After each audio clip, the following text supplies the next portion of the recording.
Hace casi 2000 años, un grupo enigmático de personas que recibían el nombre de alquimistas se embarcaron en una misteriosa y peligrosa búsqueda. En laboratorios rudimentarios, arriesgaban su vida intentando fabricar oro.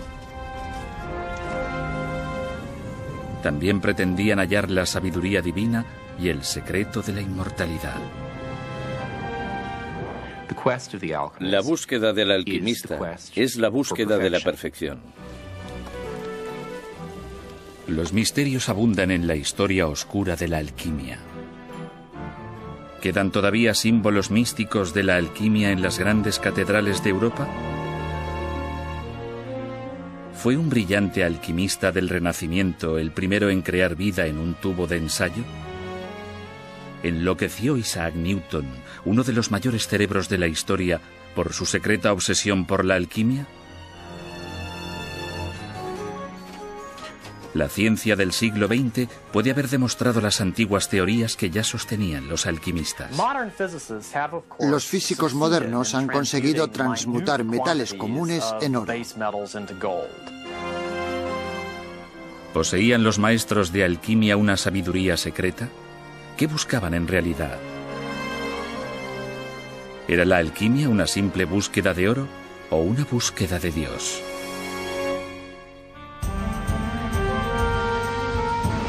Alquimia, magia o ciencia. El sueño dorado.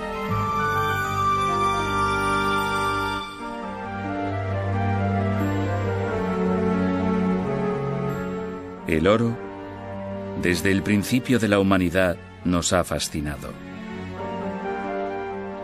Muchos lo han codiciado por lo que se puede comprar con él. Otros lo han venerado como un símbolo de lo que anhelamos ser. El oro es el metal perfecto. Un anillo de oro no se corroe aunque esté sumergido en agua de mar. La plata, el hierro e incluso el plomo se degradan con el tiempo. Los faraones de Egipto fueron los primeros en extraer oro hace unos 5000 años. Quizás no es de extrañar que, en esta tierra de dioses y oro, la búsqueda de riqueza y del saber divino estuvieran destinadas a ser una misma cosa en la empresa enigmática y oculta que pretendía transmutar metales menores en oro y conseguir la perfección del alma humana, el antiguo arte de la alquimia.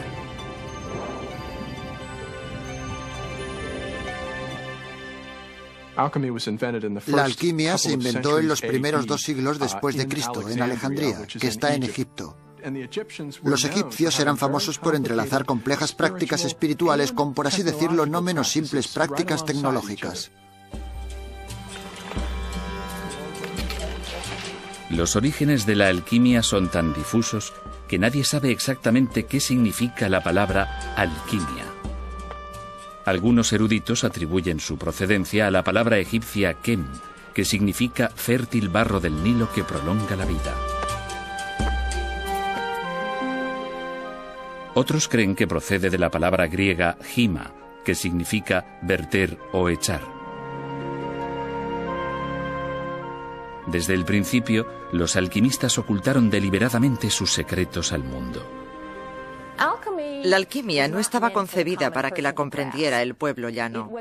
Se consideraba que solo los escogidos por Dios, los iniciados que conocían aquel lenguaje, los capaces de leer sus símbolos y los que eran realmente puros, podían alcanzar aquel maravilloso saber. El más famoso de los alquimistas egipcios fue Zósimo de Panópolis. Vivió en Alejandría en el siglo III después de Cristo.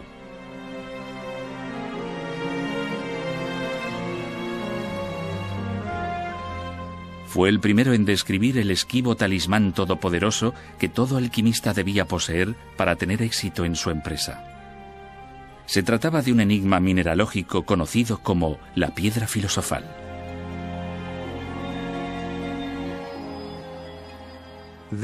Existe una piedra que no es tal piedra, un objeto precioso que carece de valor, un ente multiforme que no tiene forma, una cosa desconocida que todos conocemos. Zósimo de Panópolis.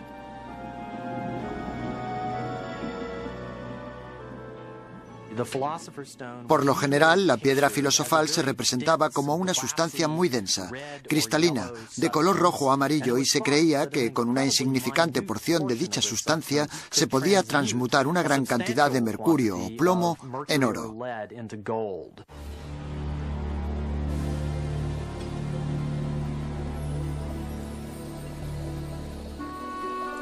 Pero la piedra filosofal era algo más que la clave para obtener extraordinarias riquezas.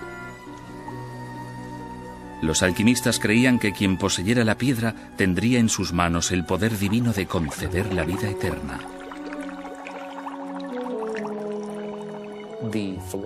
La piedra filosofal era la quinta esencia de la perfección. Todo cuanto la piedra filosofal tocara se convertiría en perfecto. Si se tocaba a alguien con ella, se transmutaba a esa persona en perfección.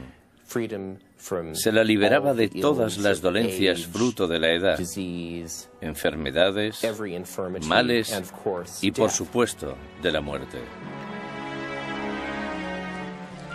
En sus talleres oscuros, calurosos y llenos de humo, los alquimistas se esforzaban por crear la piedra filosofal siguiendo antiguas fórmulas místicas, mezclando, fundiendo y disolviendo minerales en un extraño proceso al que llamaban transmutación, parte metalurgia, parte mitología.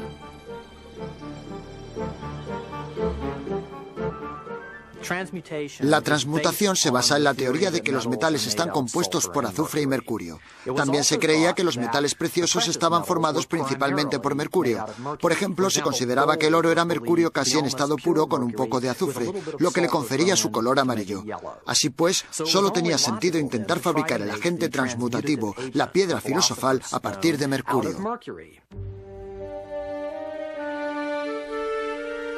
Pero los no iniciados no le veían mucha lógica al extravagante mundo de la alquimia. Los libros de alquimia escondían los secretos de la transmutación entre páginas indescifrables de imágenes violentas, eróticas y monstruosas.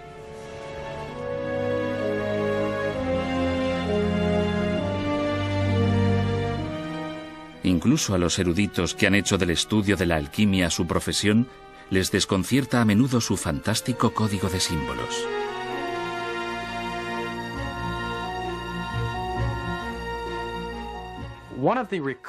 Una de las imágenes recurrentes más impactantes en alquimia es la imagen de un hombre y una mujer unidos en uno, un hermafrodita. Me gustaría saber exactamente qué tenían en mente los alquimistas al utilizar esta imagen tan extravagante y grotesca. Por una parte, parece simbolizar la unión entre lo volátil y lo estable, lo no volátil. Por otra parte, la unión entre el cuerpo y el alma. Y por otra, la unión entre el bien y el mal. Valdría la pena contar con un alquimista y presionarlo acerca del significado de este símbolo hermafrodita.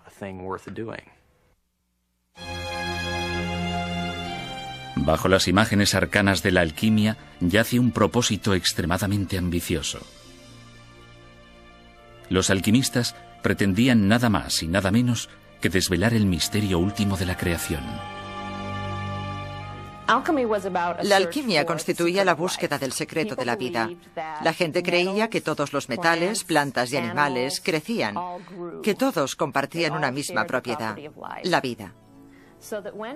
De modo que cuando un alquimista trabajaba en el laboratorio e intentaba imitar la naturaleza, intentaba imitar el crecimiento del oro en la tierra o la maduración del oro en la tierra, creía estar buscando el secreto de la vida. Los secretos de la alquimia perduraron a lo largo de siglos de caos, durante la caída del Imperio Romano y la decadencia de la civilización clásica.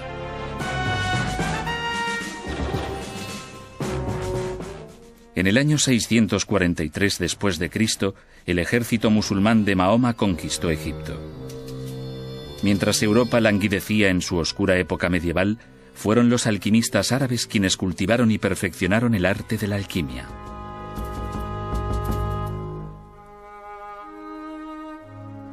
En el siglo XI, los grandes cerebros de Europa aprendían alquimia de sus iguales islámicos.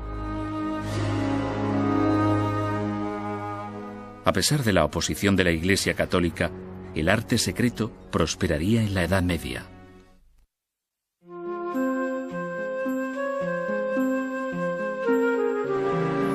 El arte secreto.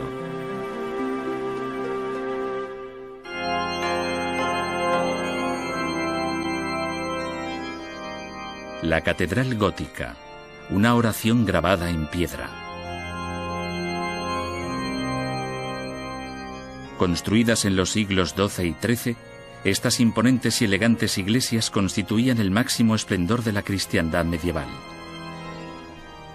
Había también en sus deslumbrantes fachadas símbolos místicos ancestrales, iconos alquímicos condenados por el Vaticano. Algunos creen que sí.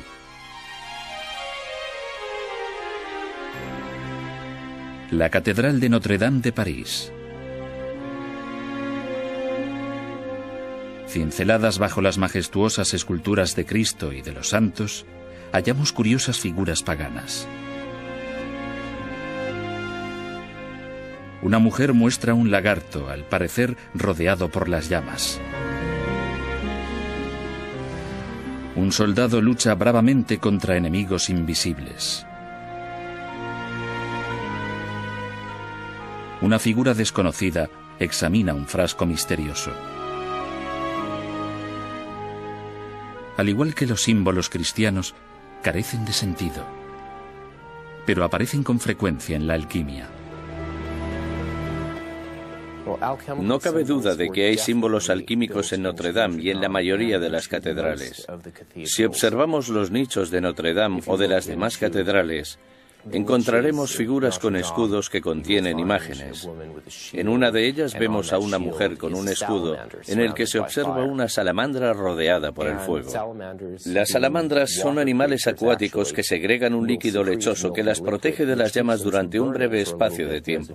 Es posible que resistan lo suficiente como para salir ilesas de entre las llamas, de modo que en la época medieval surgió la creencia de que la salamandra era una criatura del fuego y por tanto inmune a él.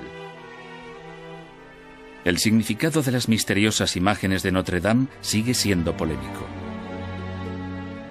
A pesar de todo, los alquimistas siguieron con su antigua búsqueda secreta durante la Edad Media, a veces desde el mismo seno de la Iglesia católica.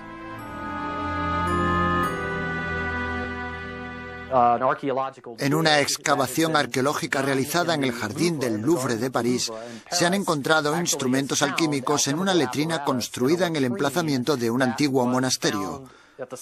Y los químicos han llegado a la conclusión de que, en efecto, se trataba de sustancias químicas con las que trabajaban los monjes.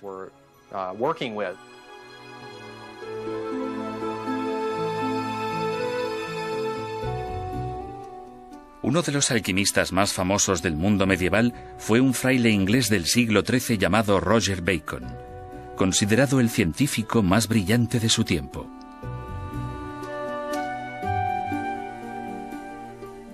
A pesar de experimentar durante años, Bacon nunca logró fabricar oro, pero inventó algo que causaría un gran efecto en la historia: la pólvora.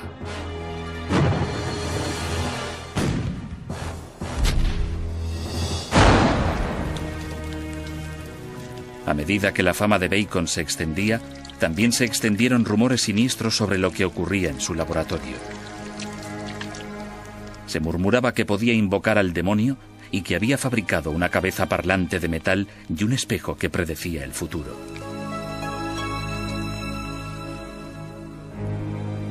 Aquellos rumores eran más de lo que los superiores eclesiásticos de Bacon podían tolerar. En 1284, el Papa hizo que encarcelaran al monje acusándolo de herejía. El mayor alquimista de la Europa medieval pasó el resto de sus días en prisión. Otros tuvieron destinos más funestos. La gente asociaba el azufre con el demonio. Así que si entraban en tu laboratorio y olía a azufre, no cabía duda de que habías estado conjurando al demonio. Por este motivo, muchos alquimistas medievales murieron en la hoguera acusados de brujería.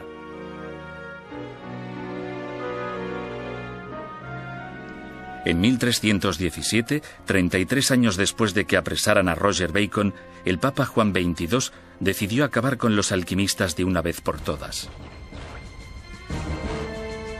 La alquimia queda terminantemente prohibida y aquellos que la practiquen serán castigados.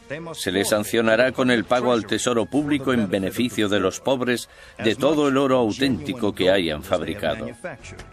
Si no disponen de suficientes medios para hacer frente al pago, se les considerará delincuentes. Papa Juan XXII.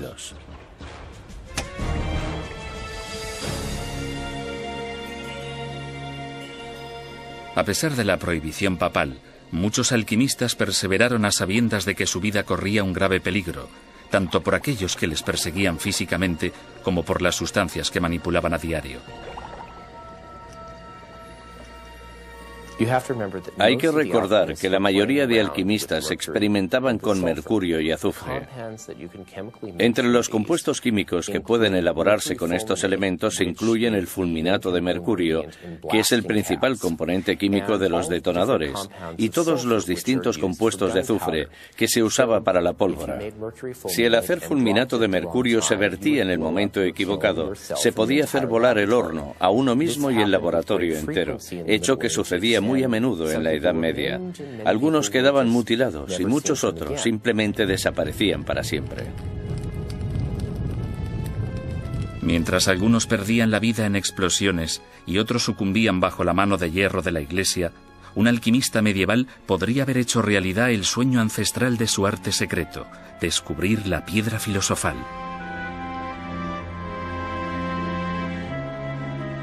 A mediados del siglo XIV, un humilde escribano, Nicolas Flamel, que vivía en París, se ganaba la vida modestamente copiando manuscritos.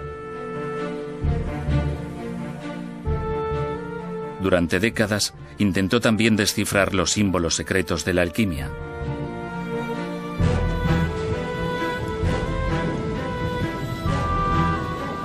Flamel afirmó que el 17 de enero de 1382 había logrado finalmente convertir mercurio en oro puro. Aunque esta historia parezca ficticia, los registros municipales del París medieval recogen un hecho sorprendente. Antes de morir a principios del siglo XV, Nicolas Flamel y su esposa habían financiado 14 hospitales, 3 capillas y 7 iglesias. ¿Cómo pudo permitirse un modesto escribano dar tal fortuna para fines benéficos? Hoy en día todavía se especula sobre ello.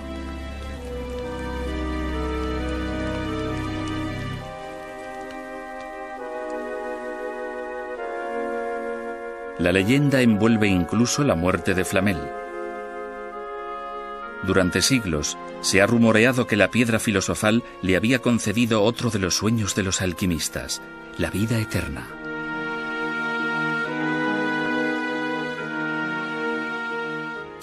Él y su esposa desaparecieron. Sin embargo, durante años se les vio en ocasiones en Francia y en otros países.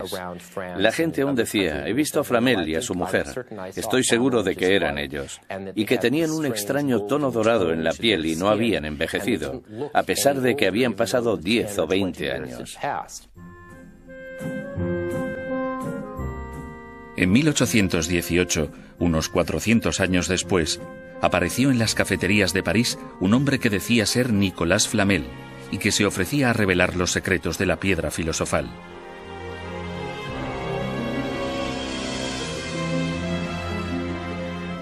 La leyenda de Nicolas Flamel quizás solo fuese una fantasía para mantener viva la esperanza y alentar a aquellos que trabajaban en vano por descubrir la tan ansiada piedra filosofal. Pero mientras los alquimistas se afanaban en secreto, a riesgo de despertar la ira del Vaticano, los tiempos iban cambiando a su favor. La Europa medieval estaba a punto de transformarse en un glorioso renacimiento que celebraría la sed de conocimientos y el poder del hombre.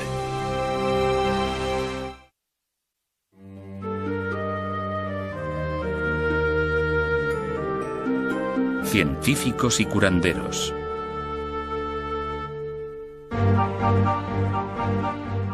A principios del siglo XVI, una nueva era ponía fin al antiguo mundo medieval.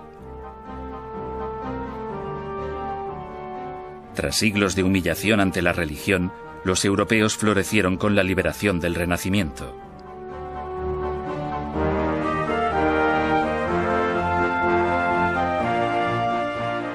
El hombre dejó de limitarse a ser parte de la creación divina. Ahora, el hombre era el centro del universo y podía utilizar el poder de su mente con total libertad para explorar y conquistar la naturaleza. Había llegado el momento de que la alquimia saliera de entre las sombras de la Edad Media a la luz deslumbrante de una nueva era. El Renacimiento fue realmente la edad dorada de la alquimia, puesto que se practicó muchísimo en aquella época. Los príncipes de toda Europa contaban con alquimistas en sus cortes. La corte invertía mucho dinero en teatro y espectáculos de todo tipo, y la alquimia formaba parte de dichos espectáculos.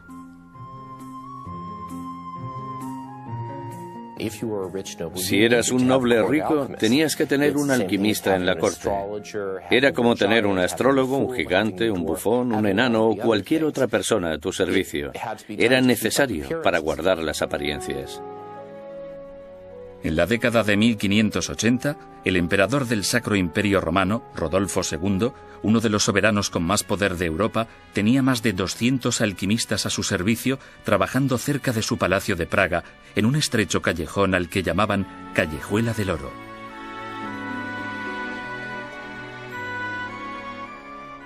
Para los alquimistas, los mecenas aristócratas supusieron el fin de sus problemas financieros y el principio de nuevas preocupaciones.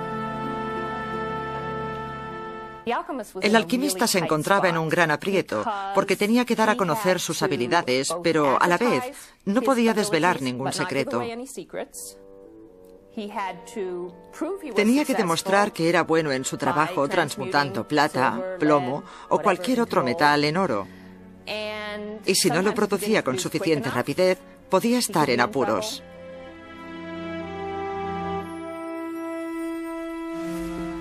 La historia recoge relatos espantosos de príncipes codiciosos que torturaban brutalmente a los alquimistas e intentaban forzarlos a revelar los secretos de su arte. Más de un alquimista se vio obligado a huir para salvar la vida al no materializarse el oro que había prometido. Sin embargo, a pesar de los riesgos que comportaba, el aliciente de vivir a expensas de un noble hizo de la alquimia una profesión popular en el Renacimiento y el fraude más habitual de la época. Si se examinan los registros legales, parece que en la mayoría de casos se torturaba y ejecutaba a los alquimistas por charlatanería. De hecho, sucedía con mucha frecuencia. Se les acusaba de producir oro falso en lugar de oro auténtico. El soberano evidentemente se enfurecía y ordenaba ejecutar al alquimista, por lo general en la horca, a veces dorada, vestido con ropas del mismo color. Una muerte simbólica apropiada para un alquimista.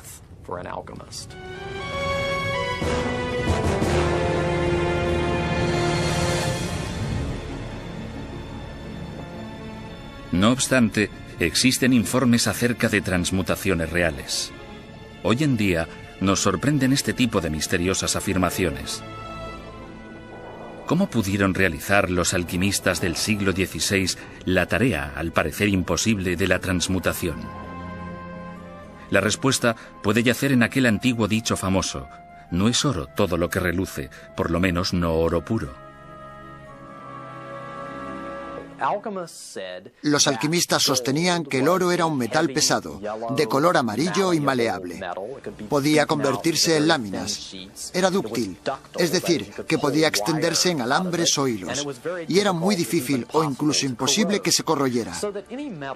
Por tanto, cualquier metal que cumpliera estas condiciones sería oro por definición. Y parece ser que en determinados casos fueron capaces de producir aleaciones que las cumplían.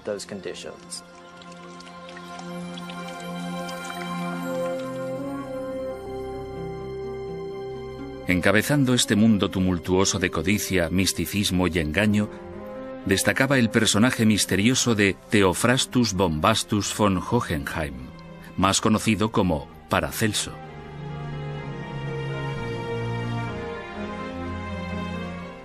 Fue uno de los hombres más problemáticos de la historia. De su segundo nombre, Bombastus, surgió en español el adjetivo bombástico, que hace referencia a aquellos que son excesivamente pretenciosos y grandilocuentes. Pero a pesar de su presuntuosidad, Paracelso tenía mucho de qué presumir, puesto que fue él quien dio a la alquimia una nueva y noble utilidad. Mientras los demás alquimistas de su tiempo se esforzaban en conseguir oro para los príncipes, Paracelso utilizaba el arte secreto para remediar el sufrimiento humano. Paracelso es uno de los personajes más extravagantes de la historia de la medicina. Fue muy respetado, pero también muy odiado. Era conocido por haber hallado cura a varias enfermedades que todo tipo de tratamientos tradicionales no habían conseguido remediar.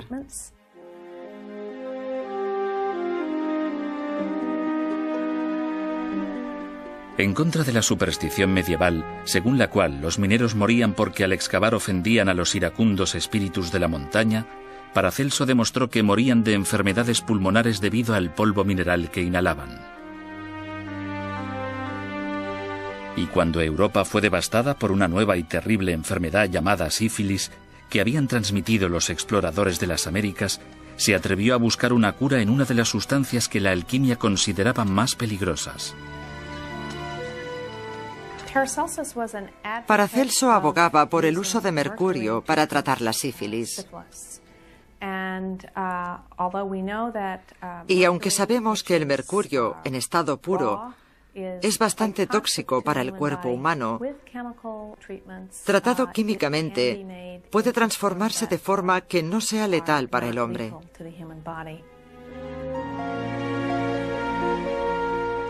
Los médicos han utilizado el mercurio para tratar la sífilis hasta el siglo XX. Se recuerda a Paracelso como uno de los mejores médicos de la historia. Epitafio que podría haber escrito él mismo sin ningún problema, ya que él era el primero en vanagloriarse de haber creado vida humana.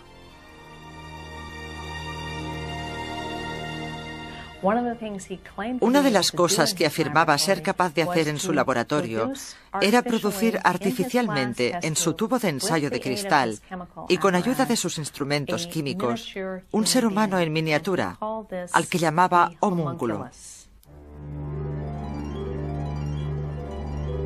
Lejos de ocultar cómo había creado a su homúnculo, Paracelso publicó abiertamente la fórmula. En un recipiente hermético se introducía esperma humano. Luego se enterraba durante 40 días en excrementos de caballo. Después se imantaba y finalmente se le alimentaba con sangre humana. El resultado, según Paracelso, era un ser humano totalmente funcional. Puede criarse y educarse como cualquier otro niño, hasta que crezca y sea capaz de valerse por sí mismo. Paracelso.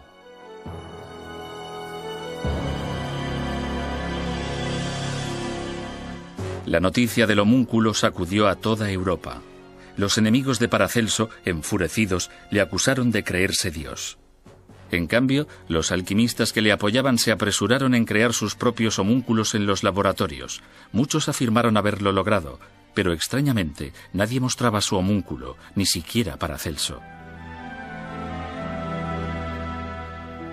Al final, la altivez de Paracelso terminó por el temor de lo que había hecho, y dijo al mundo que había acabado con el ser viviente que una vez se había jactado de crear.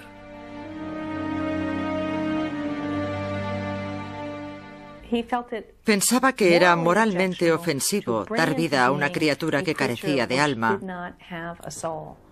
¿Por qué no tenía alma aquella criatura? Solo Dios podía conceder alma al ser humano.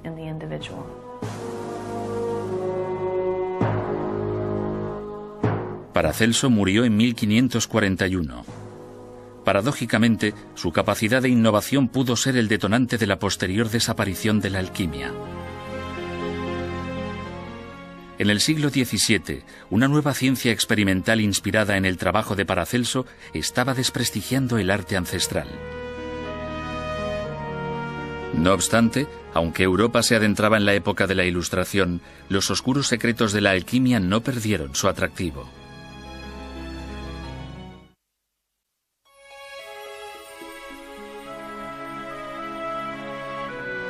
Genio y locura.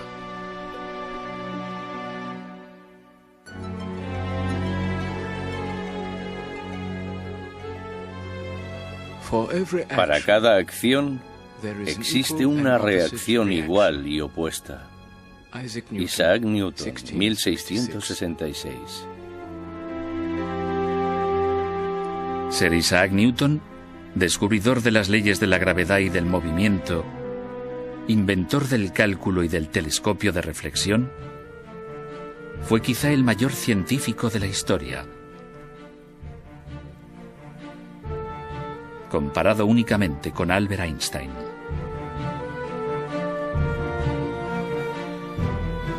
Newton se hizo famoso en vida por sus experimentos en física.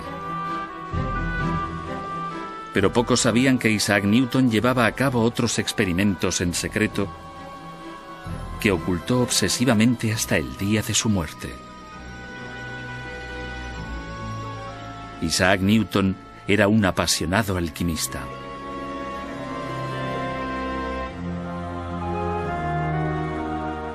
En 1936, 200 años después de la muerte de Newton, los estudiosos se sorprendieron al descubrir notas, escondidas hacía mucho tiempo, de los experimentos alquímicos del gran físico.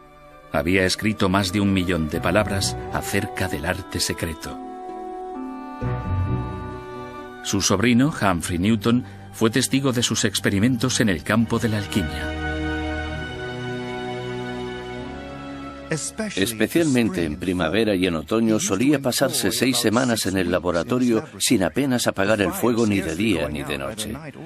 Nunca pude llegar a saber cuál podía ser el objetivo de sus experimentos, pero su diligencia me hacía pensar que esperaba conseguir algo más allá del alcance del arte y de la industria del hombre. Humphrey Newton.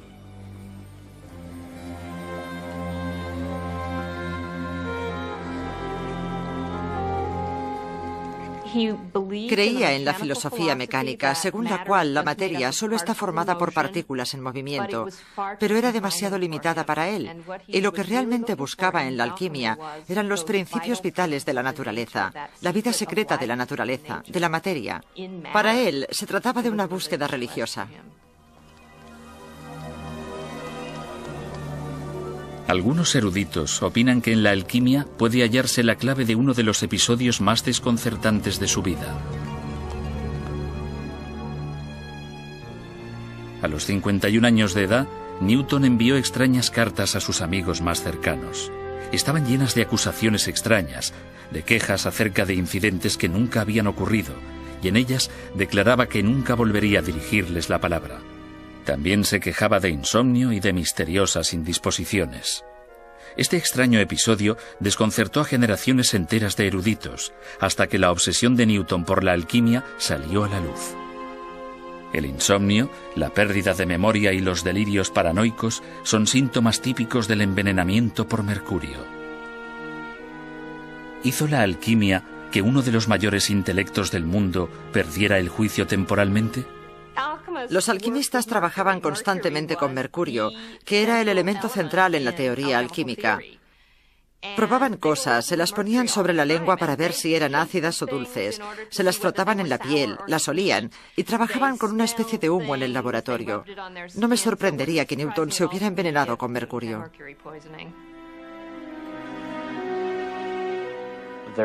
Existen pruebas obtenidas a partir del análisis reciente del cabello de Newton que demuestran que la concentración de mercurio era muy superior a la normal. Por tanto, me parece del todo plausible que Newton sufriera de inestabilidad mental en un momento dado de su vida a resultas de la experimentación alquímica.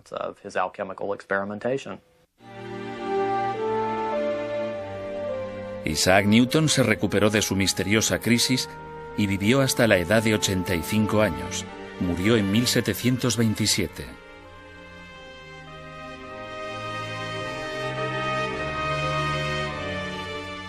En los últimos años, confesó a sus amigos que echaban mucho de menos la alquimia y que, si fuera más joven, según sus propias palabras, daría otro toque a los metales.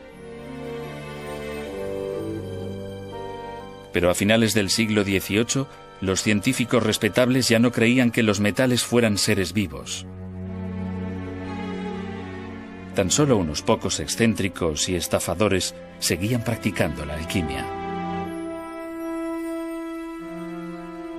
Tras siglos fascinando a los mayores cerebros de Europa, la alquimia parecía destinada a convertirse en la chatarra de la historia, una reliquia obsoleta perteneciente a un pasado iliterato.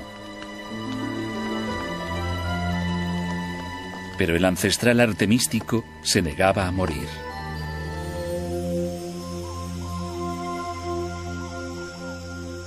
A principios del siglo XX, el antiguo arte de la alquimia parecía destinado al olvido.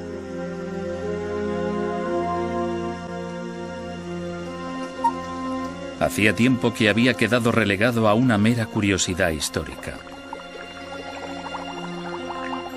Pero entonces resurgió el interés por la alquimia de forma repentina en la década de los años 20, cuando uno de los cerebros más destacados de Europa hizo una declaración asombrosa.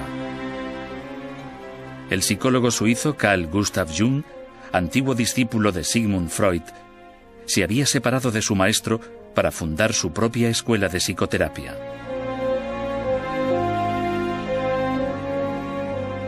En un informe, Jung explicaba que sus pacientes veían imágenes misteriosas y fantásticas en sus sueños, imágenes que afirmaban no tener ninguna relación con su vida personal. Durante años, Jung reflexionó sobre estos sueños, incapaz de interpretar aquellas imágenes, hasta que topó con los tratados abandonados hacía mucho tiempo de antiguos alquimistas.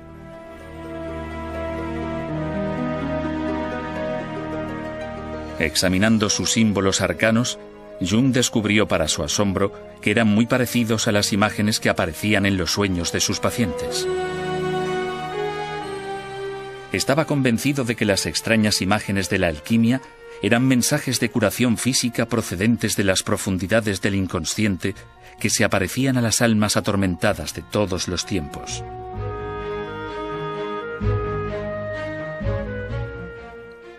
El simbolismo de la alquimia tiene mucho que ver con la estructura del inconsciente. Los sueños de los hombres y mujeres de nuestros tiempos contienen a menudo imágenes y metáforas que se encuentran en los tratados medievales. Carl Jung. Carl Jung dedicó el resto de su vida a desarrollar y defender su nueva y sorprendente interpretación de la alquimia como una escuela secreta de psicoterapia sagrada. Sus discípulos continúan su trabajo todavía hoy. La psique se encuentra en la oscuridad y debe ser liberada, igual que el oro se obtiene de la materia en la alquimia. De modo que al ser liberada, al hacer consciente lo que es inconsciente, se está produciendo una especie de proceso alquímico. Es pues lo mismo pasar por el proceso del psicoanálisis que trabajar en el laboratorio hasta conseguir encontrar la piedra filosofal. Una vez que te encuentras a ti mismo, te conviertes en una persona autorrealizada. Has encontrado una piedra filosofal y tanto metafórica como psicológicamente has logrado alcanzar el estado de trascendencia. La interpretación psicológica de la alquimia de Jung sigue siendo controvertida. Pero Jung no ha sido el único pensador del siglo XX que se ha dedicado a la investigación de los misterios de la alquimia. En 1941, en la Universidad de Harvard, los físicos combinaron el poder de la era atómica con la ancestral labor alquímica de la transmutación. Mediante el recién inventado acelerador de partículas, bombardearon 400 gramos de mercurio con neutrones de alta velocidad y transformaron una minúscula cantidad de mercurio en oro. ¿Se trataba de la primera transmutación con éxito de la historia? ¿O simplemente demostraba que siempre había sido posible transmutar metales?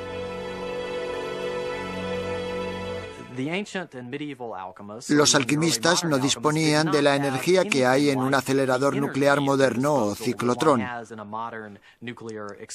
Y de hecho, no es justificación suficiente para pensar que los alquimistas fuesen capaces realmente de transmutar metales solo porque los físicos modernos sí pueden. Pero, por otra parte, sí que ofrece una justificación actual de su teoría, de la creencia de que los elementos podían transmutarse.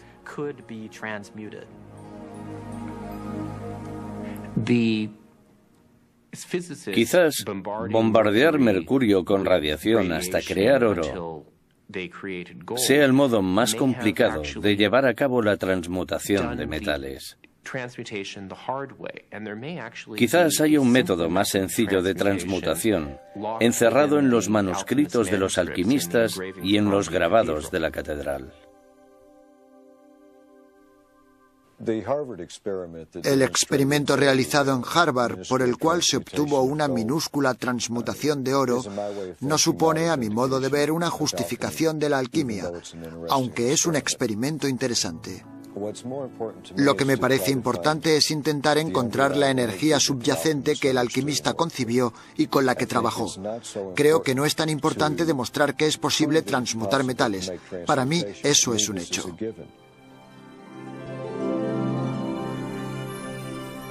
Aún hoy, hay quienes prosiguen la antigua búsqueda de la alquimia, presos de su atractivo, al parecer intemporal.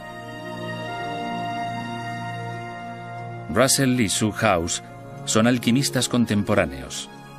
Para ellos, la alquimia no representa la búsqueda de riquezas, es la búsqueda de las verdades espirituales más profundas. Como alquimista moderno del siglo XXI no pretendo fabricar oro. Y no es porque crea que no puede hacerse.